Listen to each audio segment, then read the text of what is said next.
Alright, what's going on, guys? Platinum Gaming here with some rogue sauce for the channel. Some rogue sauce coming up. So here we got Punk.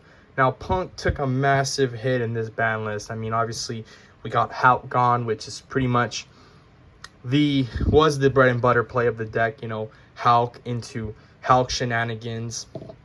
It also hurt the use of Punk using Gizmek to do shenanigans with tutors. Obviously, Pepega Ruler was also hit, so we don't have that like add hand trap, free body off the grave type of thing. So strategy had to revise itself, and this is here my revision of said strategy. So now we're gonna be jamming it up with a new archetype, or bringing back a old TCG exclusive, or actually relatively new TCG exclusive to mix with the Punks, and we'll shortly see what that is. But now here we have in front of us the new Chaos Ruler of the deck, the Jam Dragon Drive, and you'll see how this works. So let's start with the main deck. Here we have 3 Xiamen, so nothing changes. We still want to maximize on the best Punk of the deck. Xiamen, pay 6, add any Punk name to hand except Xiamen. Next we play 1 Shirakuzai. Shirakuzai is your quick sync on your opponent's turn, but most importantly his fuse on your turn, which gets you access to whichever Punks you haven't had access to yet that turn. He's also a normal summon.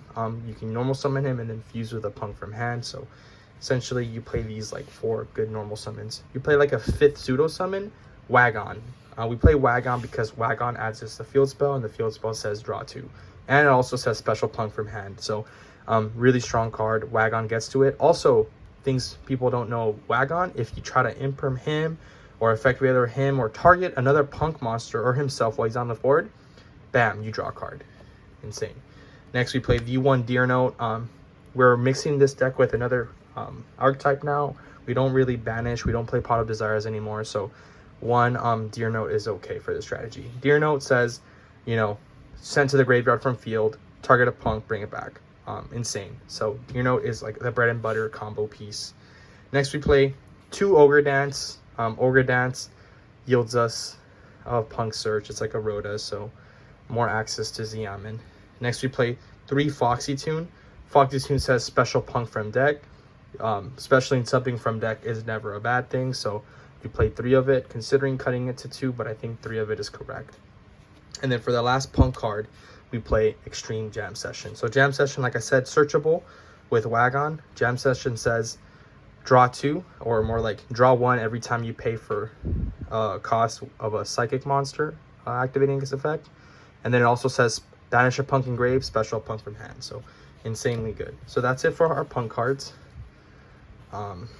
Great package nonetheless. Now we play obviously 3 E-Tellies, because E-Tellies not only gets us access to our Punk names, but it gets us access to Libromancers. So this is the strategy we're merging with Punks, the Libro strategy, and you'll see the glue between the two as it'll be coming up. So Libromancers, essentially all they do, the whole archetype centers itself around revealing a ritual, specialing themselves out, and then adding a card to hand.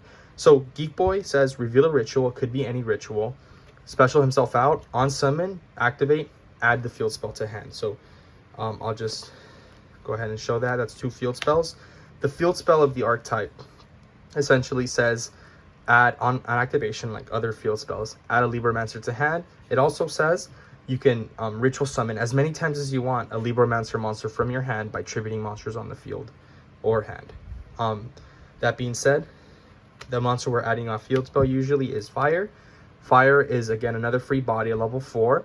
He's Cyburst, which comes up, and he gets to reveal a ritual, like any other Libromancer special, and then add us another Libromancer, which is either Agent or his ritual form, Doombroker. So Agent is a little different. Agent comes up more in the follow-up or the grand game. Agent on summon, no effect, but you can activate his effect or ignite his effect on board, target Libromancer card to the grave, and add it back to your hand. If it's a monster, you keep it in your hand. If it's a spell or trap, you cycle it back into your deck, because you can easily add it back with one of the other Libromancers, right? Doombroker is your boss monster. This guy, insanely good. 1, he produces an OMNI negate from your deck in the form of a trap card. So he says if he's summoned on the board, you can activate his effect, set a Libromancer trap, right? That's his first effect. His other effect says if he was summoned using materials from the field, at least like one, he can attack directly. And then anytime he does damage to your opponent, you get to target and shuffle back a monster on their side of the field. Insane, a shuffle back.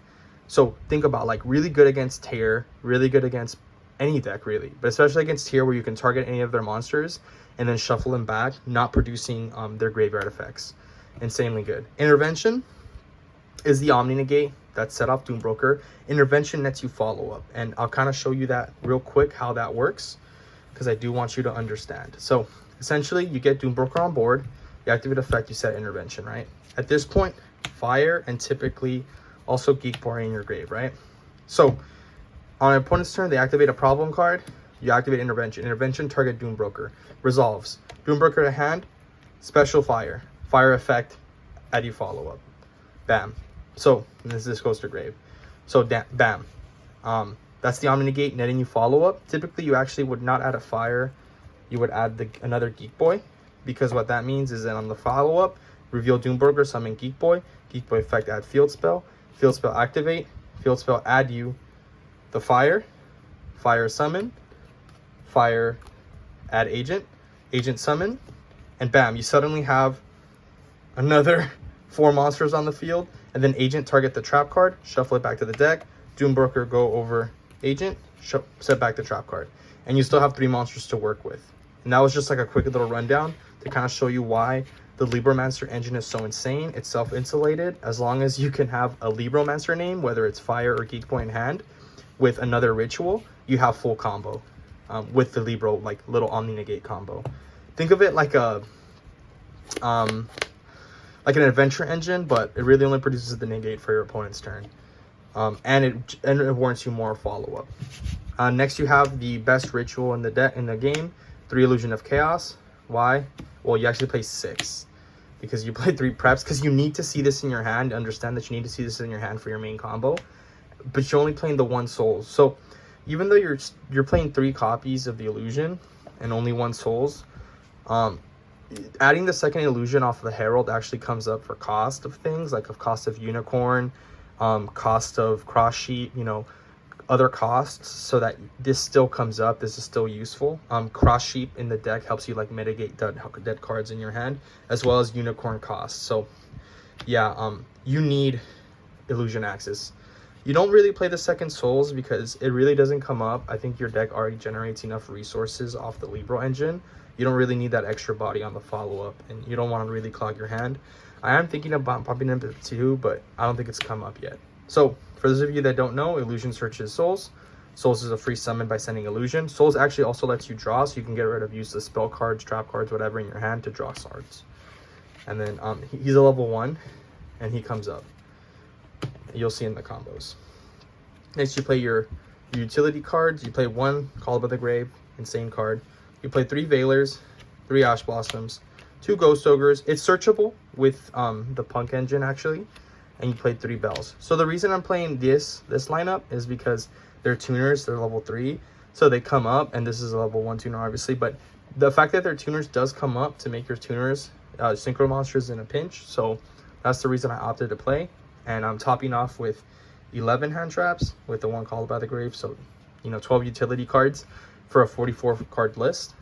I think that's sufficient. I think these are all impactful as long as you know when to drop them.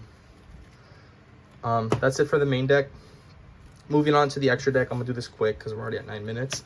Jam Dragon Drive. So this is the card that says add Libromancer to hand. So if you open a Punk combo, which is Yaman, Iteli, or any way to get to that, this adds you the Libromancer Geek Boy, because Libromancer Geek Boy is a level 3 psychic. This adds a level 3 psychic on summon. So you get to bridge your Punk into your Libro combo. This is the glue of the deck. This is the new Chaos Ruler. It also comes up where, like, let's say on the follow-up, you activate a Punk effect and he's in grave. Your opponent responds to that Punk effect. You can special this guy from your grave. Use his effect to add another level 3 psychic. So he's really good in grave. Don't forget that effect. Herald of Arclight. You make Herald through combo. Through any combo, you make Herald as long as you have Souls access. Herald says Tier can't do their plays. Herald says Omni negate. Herald says add Illusion of Chaos for cost / follow-up. You play IP. IP is part of your combo. You end on her to go into Unicorn or go into Apple, depending on your end board. You know what Unicorn does. Rising Carp, you make Fuse, get access to all your punks. Amazing Dragon, one of your boss monsters, says bounce as many cards on the field as psychic monsters level 3 in your grave. Usually you have like at least 2, so really good. Baron is Baron. This guy says win the game against a lot of decks. Also says get over problem cards. This says get rid of 2 cards that are useless in your hand, draw 2 others. This says take a monster from your opponent's grave. This is the my own little thing. I like playing the Heat Soul package. Shout out to Milano the Duelist. Your Libromancer Fire, like I said, is a Cyberse. So by making any other 2 monsters track black, you can make Heat Soul Talker. And then basically go into a draw resource game if you want to like draw resources, financiers, etc. Especially like for post side deck, like if you want to draw into your side deck cards, this is the way to do it, as well as the punk combo. You can make Abyss Dweller thanks to Herald, and then the kill shot is Boral Sword. Boral Sword plus your Libromancer ritual is game, guaranteed game. Boral Sword attack, Libro attack directly, Boral Sword change the angle directly, Boral Sword attack again. As long as your opponent has defense position monsters, or has a monsters in attack, or have nothing, Boral Sword, Dragon plus Libromancer is game on clap at, guaranteed. That's why I don't play Access. Access is 53, would be 53 plus 25. That is not game. Boral Sword is game. Also, we don't play Selene anymore, so access code is a little harder to make, even though in this deck it would be kind of easy. I guess by adding the follow-up souls. So it depends, but I really like the Boral Sword concept. I really like the fact that Boral Sword gets over problem cards as well. So Boral Sword for game. And that's it for the deck profile, guys. I kept it at 12 minutes. I hope you guys enjoyed that. This deck is really cool. You're gonna see why I play Dweller, because how I can make it easily, how I can make Herald easily, and how Jam Dragon is literally the glue of the deck. So yeah, in the subsequent combo videos, I'll release those one by one. But yeah, make sure you like and subscribe if you want to keep seeing this kind of content. Really fun deck, guys. Really fun deck. Not much else to say about it. I mean, I guess a quick side note is you can take out the Heat Soul package, and you could like put Selene access code or maybe some other jank you want to play in here. But I think this is the correct way to play it. I just think that it's cool that you can make Heat Soul Talker in like a random deck and like proceed to like draw cards, which, you know, it's always fun. So yeah, that's it for the profile, guys. Like and subscribe. Appreciate you guys. Hope you enjoyed it. Peace out. Later.